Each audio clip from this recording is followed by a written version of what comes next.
Hello, hello. Let me see if anybody can hear me.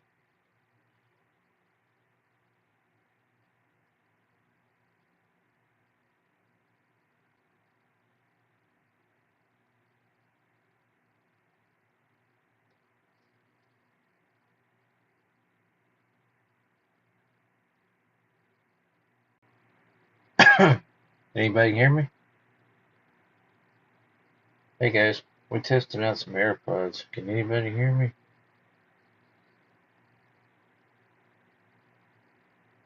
Anybody hear me? Go ahead. Anybody hear me?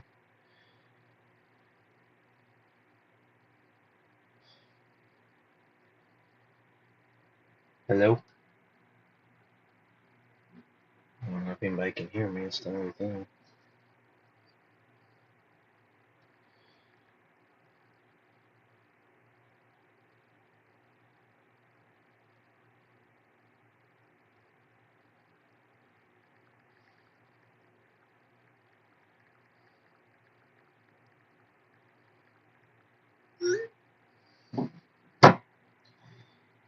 Let's see. Can y'all hear me okay?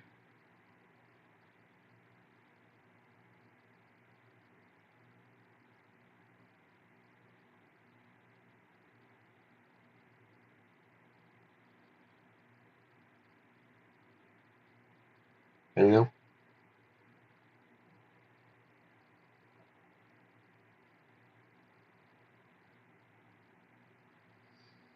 I don't know if y'all can hear me. Let's see. Somebody's watching. Anybody hear me okay? Hey babe, can you hear me?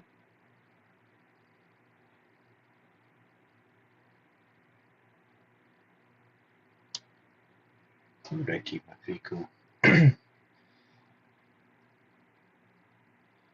babe, can you hear me okay?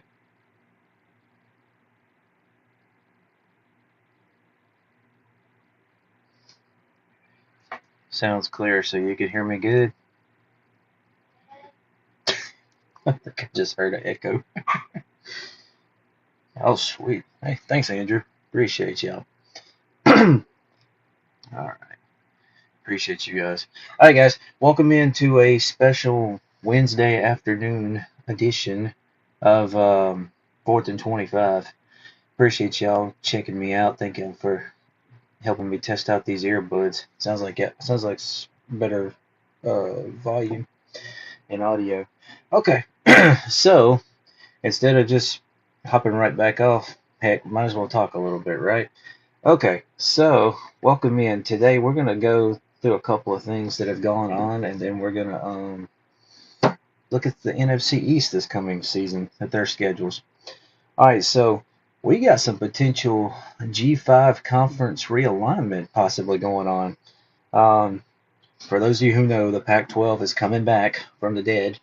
Um, on July 1st of next year, they will have the leftovers: Oregon State, Washington State. They will have Boise State, Fresno State, Colorado State, Utah State, and San Diego State. So that's 7 schools, but you got to have 8 to be a FBS football conference. So they're still shopping. Here we are, almost a year away from it, and they got to find another school. So, per ESPN sources, the league is engaged, the Pac-12 is engaged with other schools, but a leader at the forefront of the group has officially come out. And that looks to be the Texas State Bobcats of the Sun Belt Conference. This would be an excellent move, in my whole humble opinion, for Texas State, and this would be a good move for the league. For the league, you move and you have a footprint, a presence in the state of Texas. Obviously, great recruiting state, as we all know. Great market, great area, football crazed area. Um, for the Pac-12 to bring in a new partner in a time of financial uncertainty, it would make the most sense to offer them before July 1st. You might say, well, why July 1st? Well, After July 1st, Texas State's buyout goes from $5 to $10 million in the Sun Belt. So, in order to save some money, they need to do this quick. Here's the question: will Texas State accept it? Who knows? But they are clearly the forefront. Look at their baseball program; it's good. Obviously, the football program has taken a huge step forward under G.J. Kinney. A couple straight bowl games, right in the thick of the Sun Belt race. So I like that. Oh, yeah, I get in trouble if I don't mention it. Y'all see this banner right here behind me? This is my stepson's high school baseball team he played for, the Jaguars. This is his banner from high school, so pretty cool. All right, so let's talk a little bit. We're getting hypothetical here at the moment, but if Texas State was to leave the Sun Belt and go to the Pac-12, well, obviously the Sun Belt would be at 13 schools, so they got to shop around. We assume. So check this out. What would happen? Um, oh yeah, before I forget, Texas State booming university with an enrollment of more than 40,000. Of course, great football potential. Okay, and this is, by the way, last fall Texas State already turned down an offer to go to the Mountain West. So I did not even think about that. The exit fee looms as a motivator as Texas State would join to start the 2026 season, but we'll see what happens there. Okay, so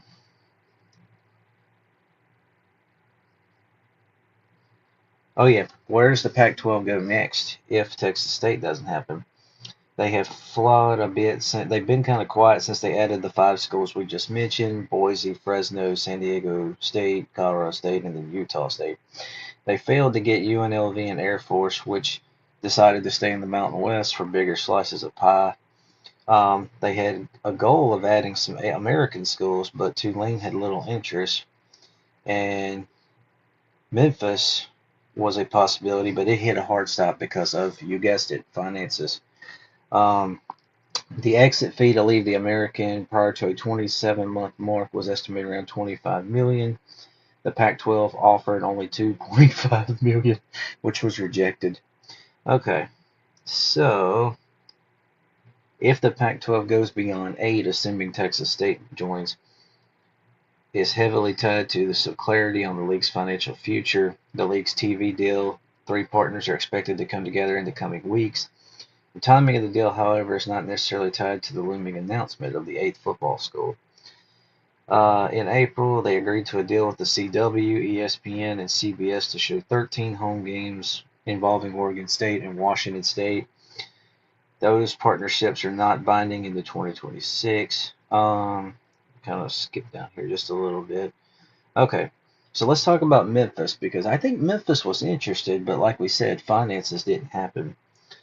All right, so in many ways, Memphis looms as the most interesting piece for future realignment. It has a strong basketball program, 11 years straight of football bowl games, significant outside financial support available. I mean, you are in the same city as FedEx.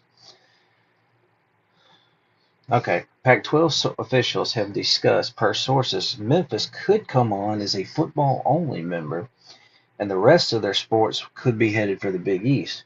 Now, for those of you who follow college basketball really well, the Big East, you got Villanova, you got Georgetown, you got UConn, Creighton. You add Memphis to the Big East in basketball, son, man, you talk about even stronger. But a football-only Pac-12 membership looks to be a potential possibility, but we'll see what happens there. This would allow Memphis to maximize basketball revenue against strong competition and save on the travel of non-revenue sports going out west. So something to keep an eye on there. Here's an interesting fact, number to keep an eye on. Memphis made $11 million all in at the American last year. That's a number expected to be ahead of what the Pac-12 will pay its full members. Something to keep an eye on there. All right. Okay, here we go. Now, what would happen if Texas State leaves to go to the Pac-12 and leave the Sun Belt? The Sun Belt has already started to put together contingency plans. This includes conversations per sources. They establish Louisiana Tech is a favorite, and there's other targets, including Western Kentucky. If Texas State were to leave, they would still need more discussion and action before the addition. But Louisiana Tech is a regional school. It aids it here. They play in divisions, um,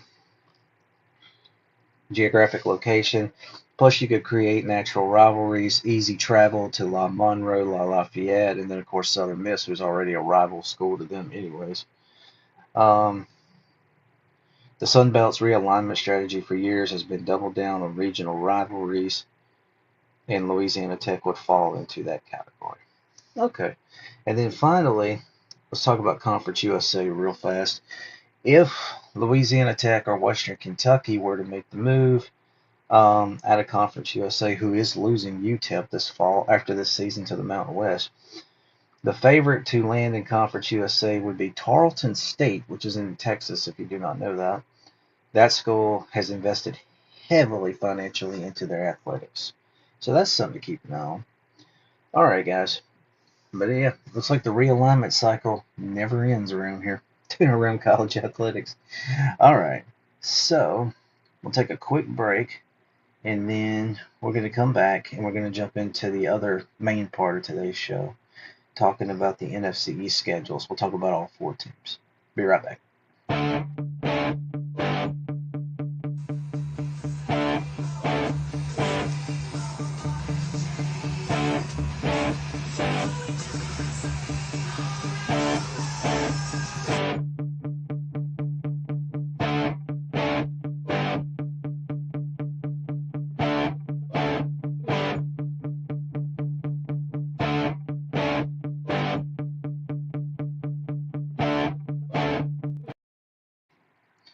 All right, guys, welcome back to our special Wednesday edition of 4th and 25.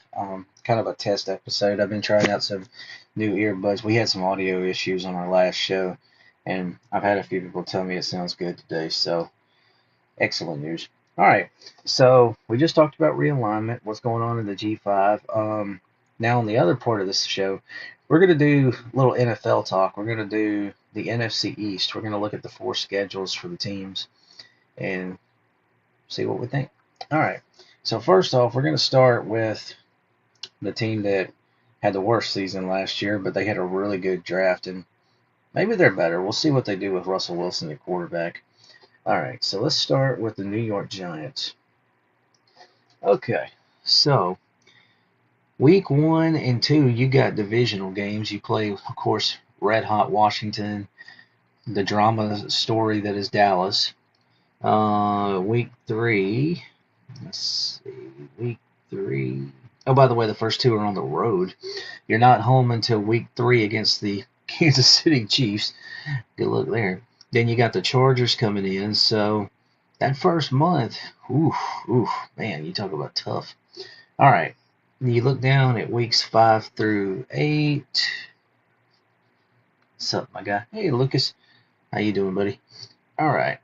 5 through 8, we've got a trip to New Orleans. Then you've got the Super Bowl champion Eagles coming in week 6. Week 7 and 8, back-to-back road games again. Headed to Denver and Philadelphia. So, play the Eagles twice in 3 weeks. That's going to be rough. All right, week 9, you are at home against the 49ers. Week 10, you head to Chicago to play Caleb Williams and the Bears. Then you got Green Bay coming in on week 11. You got 2 more road trips to Detroit and New England. I think the New England game's a Monday night game. Then you got your bye week on week 14. And then the final month of the season, you close out with Washington and Minnesota at home. Then you're at Las Vegas, and then you close with Dallas. Lucas said not many wins. Yeah, very possibly, Lucas. They've got a very tough schedule. Who knows what Dallas is going to be like? I could see them splitting that series. Of course, we know the Eagles are going to be good. We know the Commanders are going to be good. Babe said, let's go Dart. That's going to be a story to watch. Is Russell Wilson going to be the starter the whole year, or will Jackson Dart take over at some time? Can't wait to see him in the preseason, of course. Jackson played at Ole Miss, so we're Ole Miss, a little Ole Miss bias there.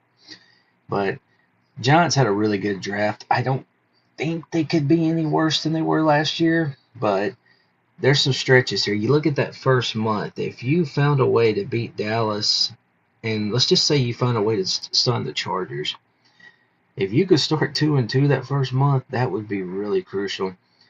New Orleans is obviously down. Denver, playoff team last year. Who knows what the 49ers are going to be like. You could beat the Bears. You got Green Bay at home. I don't know about that one. Green Bay, I think, might take over the North this year. I don't see them winning in Detroit. New England, who knows? And then that final month, who knows where we are by then with Washington, Minnesota, Vegas, and Dallas. It's going to be an interesting. Like I say, I think they'll be a better team. Maybe they can get to 6-7 wins, but I think that's a very high bar for this year. But they can't be no worse than they were last season. All right. So next up, we're going to move to the drama of the NFC East, the team that always seems to have the drama, and that is America's team, the Dallas Cowboys. All right, so here is Dallas's schedule. Of course, we just talked. I think we've talked about this a little bit. I don't know. Week 1, they are the Thursday night season kickoff game against the Eagles. Imagine that. I'm sure Jerry Jones was involved. But look, you go to Philly, and then you've got the Giants at home. Then you go to Chicago. Then you've got Green Bay. I believe that is a Sunday night game, I believe. It looks like it. That's the first month of the season. Then you've got the Jets on the road, Carolina on the road, Washington at home, Denver on the road, Arizona at home. If Dak and the offense can get going, the line can protect him, Dallas could start hot. I mean, you look at this, I don't think they're beating the Eagles in that opener, but there is a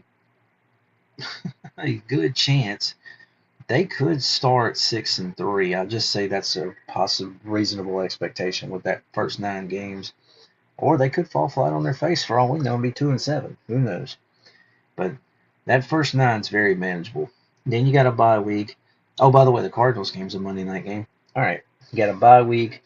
Then you go to another Monday night game at Vegas, very winnable. Then you've got Philly, Kansas City the next 2 weeks at home. Good luck with that, including I think the Chiefs game's on Thanksgiving. Yeah, that's a Thanksgiving game. Then you've got to go to Detroit. You host Minnesota, host the Chargers. That is a brutal 6-week stretch, plus the trip to Washington, and then you close with the Giants. Whew. I was talking about that first 9 games being manageable. That other 6, though, good grief. Whew. Good luck with that, man. All right. But hey, Dallas could be anywhere from a wild card team to just a flat out joke, in my opinion. But still don't think they're as good as Philly. But they'll be an interesting team to watch. We'll see what happens this season.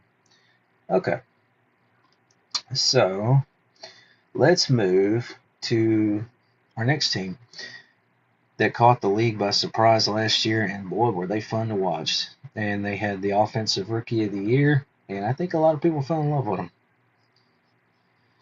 Washington, the Commanders. All right, I didn't realize the schedule was this small. My apologies, guys.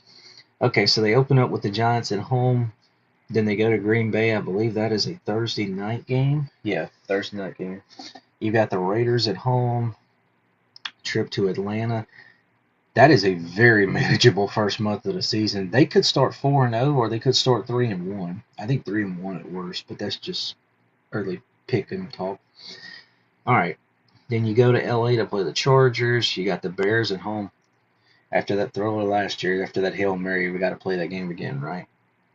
But then you got road trips to Dallas and Kansas City. Good luck with that. Whew. You got Seattle at home, very manageable. So, looking at the first 9 games, I just talked about the first month being very manageable. Chargers is winnable, Bears is winnable, Cowboys is winnable. the Chiefs game, which I think is a Monday night game. That's going to be a tough one. And then you close. And by the way, you got Seattle at home.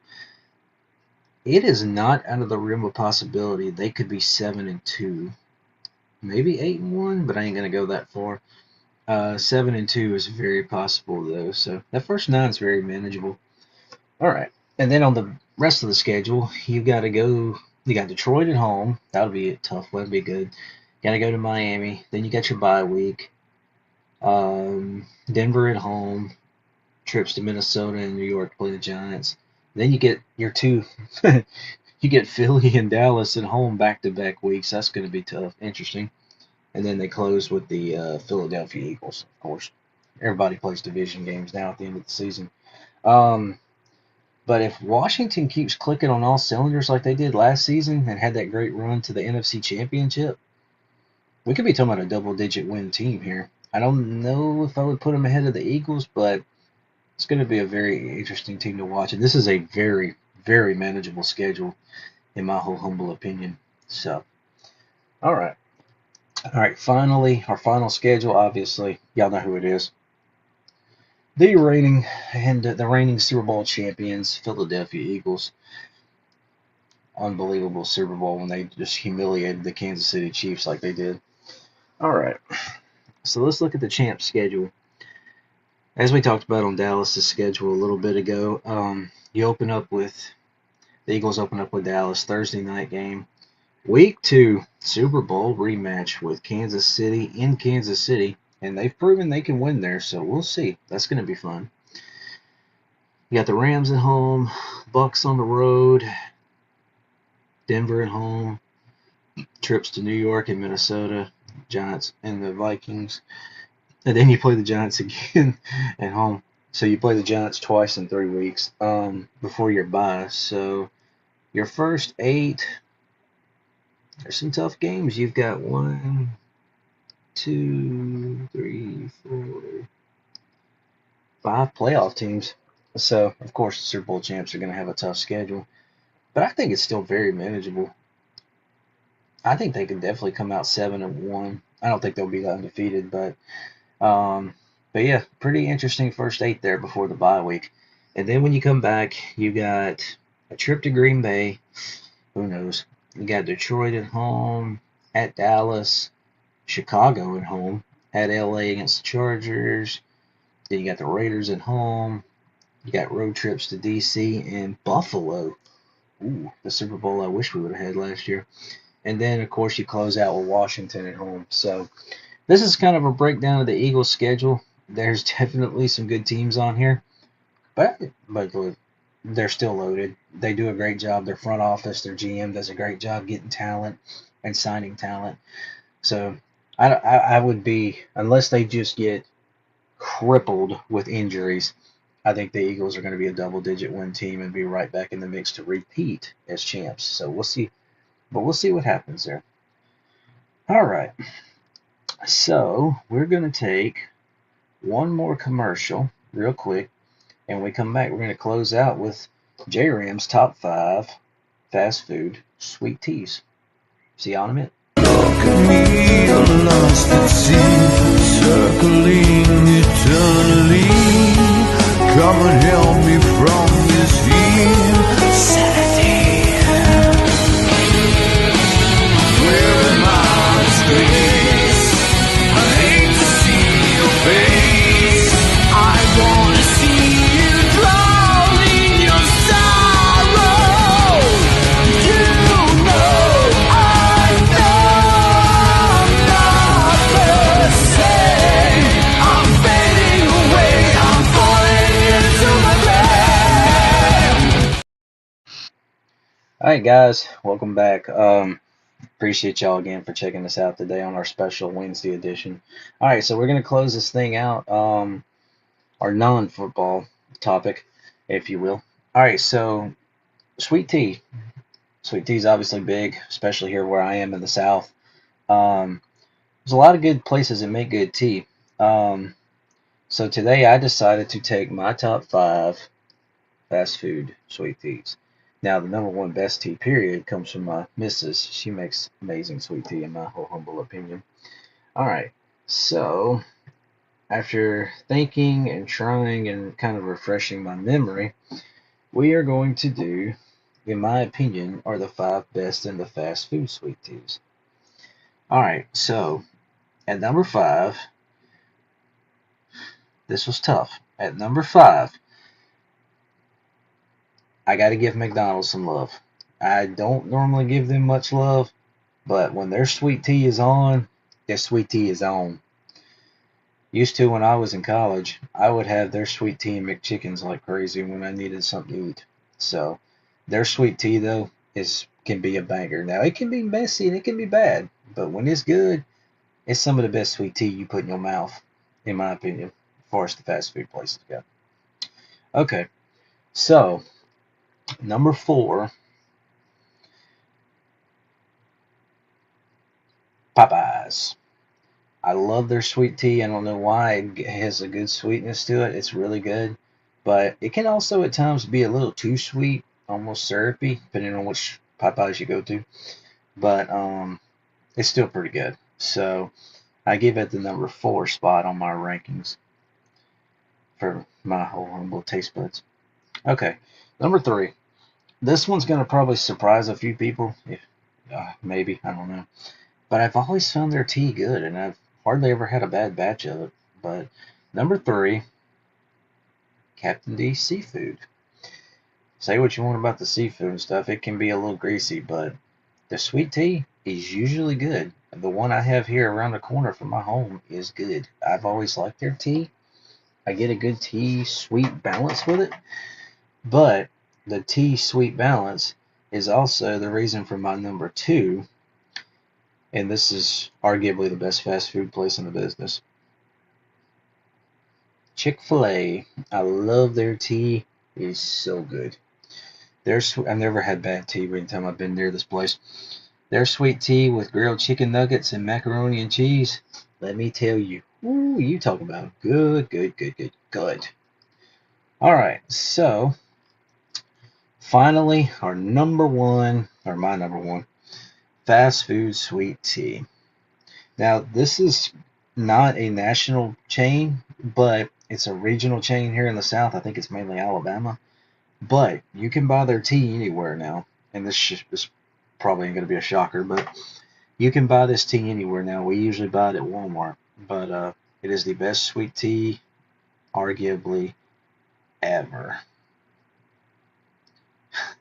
I've already got a little controversy in the comments.